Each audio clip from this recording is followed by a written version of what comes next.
Assalamualaikum warahmatullahi wabarakatuh. Selamat pagi, selamat berjumpa kembali anak-anak. Mudah-mudahan di pagi hari yang cerah ini kalian dalam keadaan sehat sehingga kita bisa belajar dengan semangat. Sebelum pembelajaran kali ini kita lanjutkan, baik kita buka pelajaran ini dengan sama-sama membaca basmalah. Bismillahirrahmanirrahim. Pada hari ini pelajaran yang akan kita pelajari adalah tema 4, subtema 1, globalisasi di sekitarku, pembelajaran 2.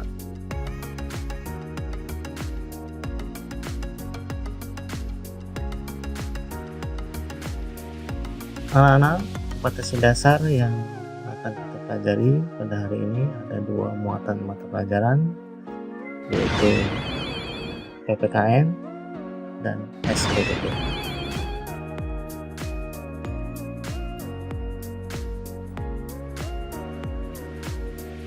Adapun tujuan pembelajaran untuk pada kesempatan kali ini yaitu 1. Siswa mengamati reklame dan mampu mengidentifikasi ciri-ciri reklame. Siswa mampu membedakan reklame dan bukan reklame dengan benar.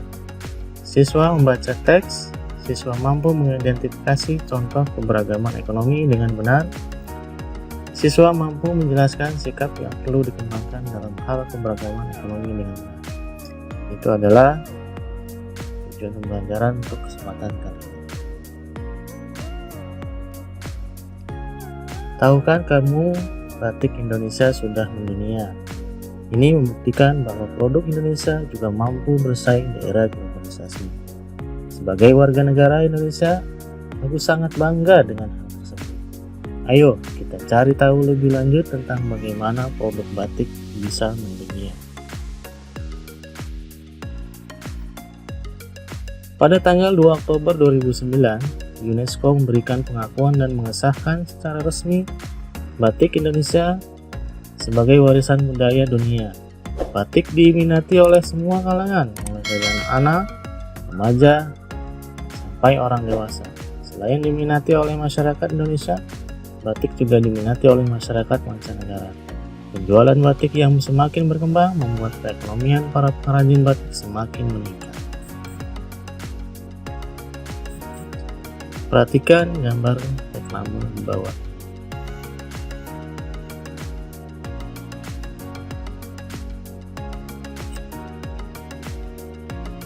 Dari ketiga gambar reklame yang tadi kita lihat, kita dapat menyimpulkan pengertian reklame. Reklame adalah suatu media yang terdiri dari tulisan dan gambar untuk menyampaikan informasi. Di bawah ini adalah contoh-contoh reklame.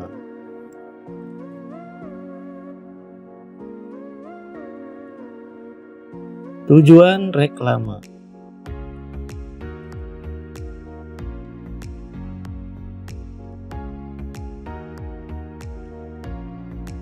Yang pertama, untuk sekedar menyampaikan informasi, untuk menarik perhatian masyarakat, untuk mengenalkan suatu produk kepada khalayak umum, mempengaruhi masyarakat untuk membeli suatu produk, dan membangun kesan baik masyarakat terhadap suatu produk.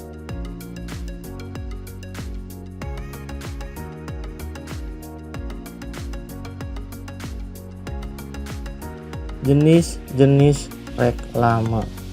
1. Iklan. 2. Spanduk. 3. Brosur. 4. Poster. 5. Baliho. 6. Billboard. 7. Banner. Dan 8. Plakat. Ciri-ciri reklame.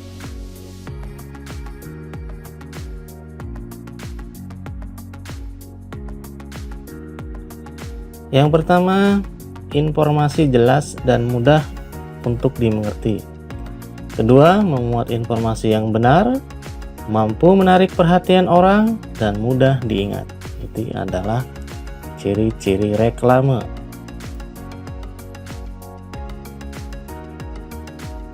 Selanjutnya, macam-macam reklame.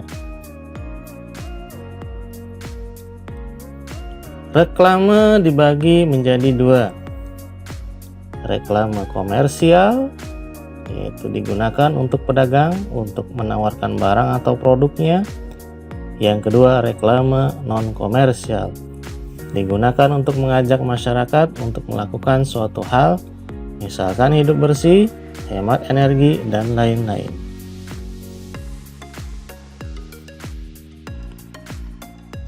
Syarat-syarat membuat reklame.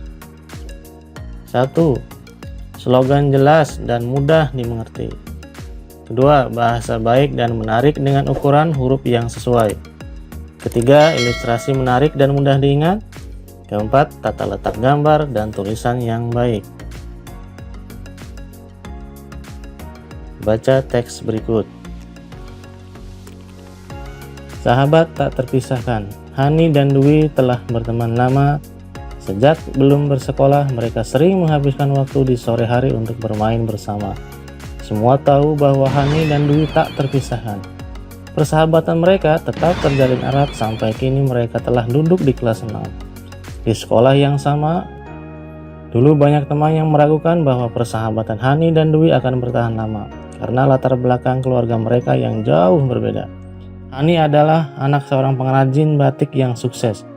Walaupun mulai dengan membatik sendiri, kemudian memiliki beberapa pegawai. Sekarang usaha orang tua Hani sudah berkembang pesat. Mereka sudah memiliki beberapa cabang toko batik di kota untuk memasarkan batik karya mereka. Pegawainya juga semakin banyak, sementara Dwi adalah anak seorang penjual kue yang sederhana. Ketika kecil dulu, tiap sore Dwi ikut ibunya menjajakan kue kepada para pekerja di pendopo batik milik orang tua Hani. Di sanalah Hani berkenalan dengan Dwi. Waktu kecil dulu mereka menikmati saat namanya anak-anak, perbedaan latar belakang pun tak dirisaukan. Permainan mereka tetap saja asik. Petak umpet, petak jongkok, rumah-rumahan, atau masak-masakan. Tetapi yang membuat persahabatan mereka bertahan lama adalah sikap Hani dan Dwi yang saling menghargai satu sama lain. Hani tidak pernah menganggap dirinya berbeda dengan Dwi. Bukan hanya Dwi yang bermain ke pendopo batik Hani, tetapi Hani pun tak sungkan bermain ke rumah sederhana milik keluarga Dwi. Ia malah menikmati makan siang atau makan jajanan sore di rumah Dwi. Memang ibu Dwi pandai masak, namanya juga penjajah kue. Pasti pandai juga membuat aneka masakan. Hani justru senang dengan kedekatan dan kesederhanaan suasana di keluarga Dwi. Acara makan bersama yang selalu ramai penuh cerita karena semua hadir dengan kisah masing-masing. Sebaliknya, ketika Dwi bermain ke rumah Hani, tidak dirasanya minder sedikit pun. Ayah dan ibu Hani tidak pernah juga memperlakukan Dwi super istimewa karena Dwi anak penjajah kue. Santai saja Dwi membaca-baca koleksi buku cerita Hani di kamarnya ketika Hani sedang melakukan hal lain. Kadang-kadang Dwi pun ikut membantu ketika Hani harus melipat-lipat batik dan memasukkannya ke dalam plastik sebelum siap dikirim ke toko. Dwi kagum dengan Hani dan keluarganya. Walaupun punya banyak pegawai, Hani dan saudara-saudaranya tetap terlibat untuk membantu usaha orang tuanya. Membantu sesuai usia dan kemampuan. Terlihat bahwa mereka meraih sukses memang karena kerja keras. Begitulah sahabat, tak ada kata-kata yang perlu diucapkan untuk menyatakan sayang pada sahabat. Hanya diperlukan sikap yang tulus, tak pandang perbedaan, saling menghargai dan saling belajar. Rasa yang sayang, tulus pada sahabat akan membentuk pertemanan yang indah dan tak terpisahkan. Dari bacaan tersebut kita dapat membuat sebuah informasi atau menarik kesimpulan. Informasi bacanya adalah bahwa perbedaan yang terlihat antara Hani dan Dwi adalah perbedaan latar belakang keluarga. Kemudian yang kedua, Hani bersikap terhadap Dwi, menghargai Dwi meski berbeda latar belakang, tidak sombong, tidak sungkan bermain ke rumah Dwi dan malah menyukai kedekatan kesederhanaan Dwi. Kemudian, informasi yang ketiga, sikap keluarga Hani kepada Dwi. Walaupun Dwi anak penjajah kue, keluarga Hani tidak pernah memperlakukan super istimewa. Bagaimana sikap keluarga Dwi terhadap Hani? Keluarga Dwi memperbolehkan Hani bermain ke rumah. Hani juga dipersilahkan mencoba masakan ibu Dwi yang enak. Sifat yang bisa kita ambil adalah selalu menghargai teman, tidak sombong kepada teman, dan tidak membenci kesederhanaan teman. Dan yang ketujuh, Yang bisa kita contoh dari Dwi adalah selalu menghargai teman dan tidak mudah minder.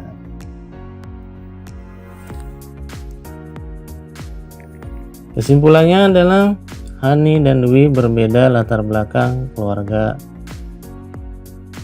Namun demikian mereka tetap berteman baik.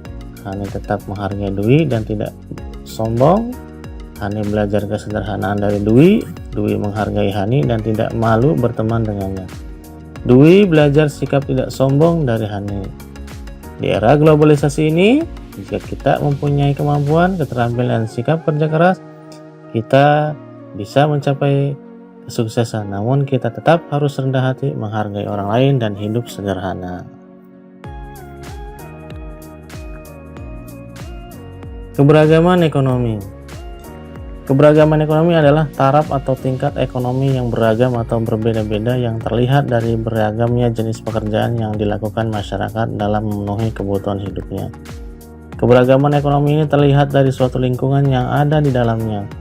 Ada beragam profesi seperti dokter, guru, petani, pedagang, peparkir, dan lain sebagainya. Penyebab terjadinya keberagaman ekonomi sendiri adalah karena adanya kemampuan masyarakat yang berbeda-beda dalam memenuhi kebutuhan hidup sehari-hari, baik yang sifatnya primer, sekunder, ataupun tersier. Keberagaman ekonomi sendiri sebenarnya juga dipengaruhi oleh kebutuhan manusia yang bermacam-macam dan cenderung tidak terbatas. Ini adalah gambar-gambar keberagaman ekonomi, gambar jaksa, gambar seorang peternak lele, dan guru, gambar penulis, gambar petani, gambar nelayan, gambar polisi, dan gambar dokter. Itu adalah contoh profesi yang menandakan keberagaman ekonomi. Sikap yang perlu kita kembangkan dalam keberagaman ekonomi. Yang pertama, tidak memandang diri lebih tinggi kepada orang lain atau memandang rendah orang lain, terutama dalam hal suku dan budaya. Kedua, lebih mendahulukan kepentingan bersama daripada kepentingan diri sendiri dengan mengutamakan kepentingan negara daripada kepentingan suku masing-masing. Yang ketiga, menerima keanekaragaman suku, bangsa, dan budaya sebagai kekayaan bangsa yang tak ternilai harganya. Manfaat mengembangkan sikap keberagaman ekonomi. Yang pertama, persatuan dan kesatuan tetap terjaga. Kedua, menghargai keberagaman yang ada dengan terbuka. Yang ketiga, membangkitkan rasa cinta terhadap tanah, air, dan bangsa. Jadi dengan kita mengembangkan sikap ini, maka utamanya adalah persatuan dan kesatuan di antara masyarakat itu akan terjaga. Nah, anak-anak, itu sedikit penjelasan yang tadi kita pelajari dari materi untuk tema 4 subtema 1 pembelajaran 2. Mudah-mudahan materi yang tadi Bapak sampaikan memberikan manfaat kepada kita semua. Jangan lupa kalian untuk tetap terus belajar, pantang menyerah, gapai cita-cita kalian, dan tetap semangat. Terima kasih.